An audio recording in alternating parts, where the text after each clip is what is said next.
Bismillah, Assalamualaikum warahmatullahi wabarakatuh. Pertama-tama, marilah kita panjatkan puji serta syukur atas kehadirat Allah Subhanahu wa Ta'ala, karena berkat rahmat dan karunia-Nya sehingga saya bisa menyelesaikan video kali ini guna memenuhi tugas mata kuliah perencanaan dan evaluasi kesehatan. Yang terhormat Ibu Lisnawati SKMMKes selaku dosen pengampu mata kuliah perencanaan dan evaluasi kesehatan. Perkenalkan, saya atas nama Vin dengan NIM J1A121022 dari kelas A Kesmas Angkatan 2021. Langsung saja, di video kali ini saya akan membahas mengenai hasil pendataan yang saya lakukan di 5 rumah tangga Kelurahan Bonggoya, Kota Kendari.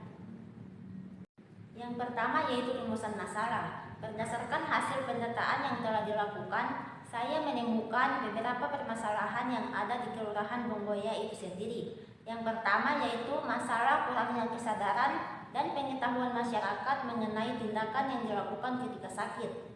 Masalah yang kedua yaitu kurangnya kesadaran dan pengetahuan masyarakat mengenai masalah kesehatan ibu dan anak. Masalah yang ketiga yaitu masih adanya anggota keluarga yang merokok di dalam rumah. Masalah yang keempat yaitu kurangnya pengetahuan masyarakat mengenai kebersihan sumber air minum yang dikonsumsi. Dan masalah yang kelima yaitu masih adanya masyarakat yang menggunakan jenis tempat sampah dengan wadah terbuka. Selanjutnya yaitu penentuan prioritas masalah. Dari beberapa masalah tersebut, saya menggunakan metode USG, di mana U itu yaitu urgensi yang berkaitan dengan seberapa mendesak waktu yang diperlukan untuk menyelesaikan masalah tersebut. S yaitu seriousness yang berkaitan dengan dampak dari masalah tersebut. Sedangkan G yaitu growth berkaitan dengan pertumbuhan masalah tersebut. Untuk menentukan prioritas masalah yang akan diintervensi menggunakan metode USG tersebut dengan rentang skor antara 1 sampai 5. Sehingga dengan menggunakan metode tersebut, saya dapat menentukan prioritas masalahnya. Yang pertama, prioritas masalah pertama yaitu kurangnya kesadaran dan pengetahuan masyarakat tentang kesehatan ibu dan anak, di mana responden yang saya wawancarai tersebut masih belum mengetahui masalah kesehatan ibu dan anak. Mereka baru melakukan pemantauan pertumbuhan anaknya secara rutin, tidak memberikan ASI eksklusif kepada bayinya, tidak melakukan persalinan di fasilitas kesehatan, dan juga anaknya belum mendapatkan imunisasi dasar secara lengkap, serta masalah keluarga berencana. Namun masalah keluarga berencana ini tidak terlalu saya permasalahkan karena responden yang saya wawancarai rata-rata masih mempunyai 1 hingga 2 orang anak. Alasan lain saya memprioritaskan masalah kesehatan ibu dan anak ini karena jika masalah tersebut terus meningkat dan tidak segera diatasi, maka akan menyebabkan terjadinya peningkatan angka kematian ibu atau AKI dan angka kematian balita.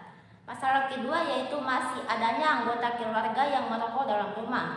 Dari 5 responden yang saya wawancarai, 2 responden suaminya masih merokok di dalam rumah. Dan masalah yang ketiga yaitu masih kurangnya pengetahuan masyarakat mengenai kebersihan sumber air minum yang dikonsumsi. Dari 5 responden yang saya wawancarai, 2 responden lainnya saya menemukan bahwa mereka langsung mengonsumsi air minum tersebut tanpa dimasak karena mereka menggunakan air minum isi ulang. Masalah keempat yaitu masih adanya masyarakat yang menggunakan jenis tempat sampah dengan wadah terbuka. Dari 5 responden yang saya wawancarai, 3 responden saya masih menggunakan tempat sampah yang terbuka dan 2 lainnya tempat sampahnya sudah memenuhi syarat. Masalah yang terakhir yaitu masih kurangnya kesadaran dan pengetahuan masyarakat mengenai tindakan yang dilakukan ketika sakit. Dari 5 responden yang saya wawancarai, mereka masih belum sepenuhnya melakukan pengobatan di fasilitas kesehatan ketika sakit. Responden yang saya dapatkan hanya 1 orang yang melakukan pemeriksaan di puskesmas ketika sakit. 3 orang lainnya hanya beristirahat di rumah. Dan 1 responden saya yang lainnya yaitu melakukan pengobatan dengan minum jamu ketika sakit. Selanjutnya yaitu bentuk intervensi. Bentuk intervensi yang saya lakukan yang pertama yaitu memberikan penyuluhan secara langsung kepada masyarakat mengenai masalah kesehatan ibu dan anak ini. Alasan saya memilih intervensi tersebut agar saya bisa melihat respon dari sasaran saya pada saat itu juga, dan saya bisa mendapatkan umpan balik dari mereka. Intervensi yang kedua yaitu melakukan edukasi menggunakan media sosial.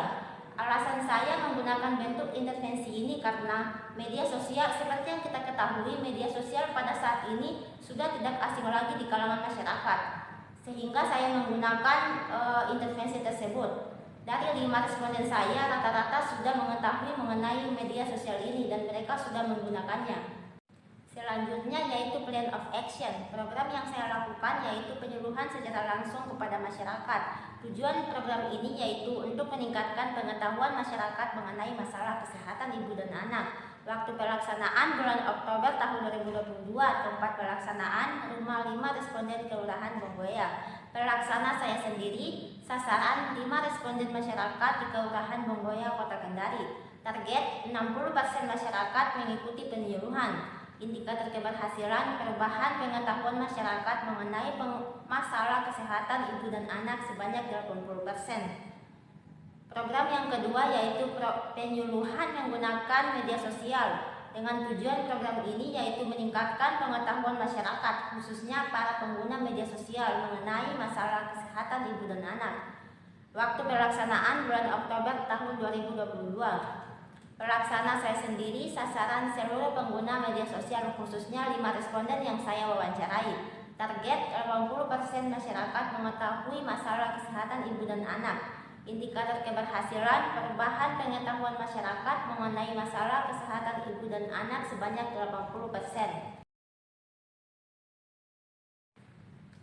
Selanjutnya yaitu evaluasi. Dari kegiatan penyuluhan yang saya lakukan, saya dapat mengevaluasi bahwa dari target sebanyak 60% diperoleh indikator keberhasilan sebanyak 80%. Mengapa saya menargetkan sebanyak 60%? Karena dari 5 responden yang saya wawancarai, 2 diantaranya sudah mengetahui masalah mengenai kesehatan ibu dan anak ini, dan 3 responden lainnya masih belum mengetahui masalah tersebut. Demikian video presentasi dari saya, lebih dan kurangnya mohon dimaafkan. Saya akhiri dengan ucapan billahi taufiq wal hidayah. Wassalamualaikum warahmatullahi wabarakatuh.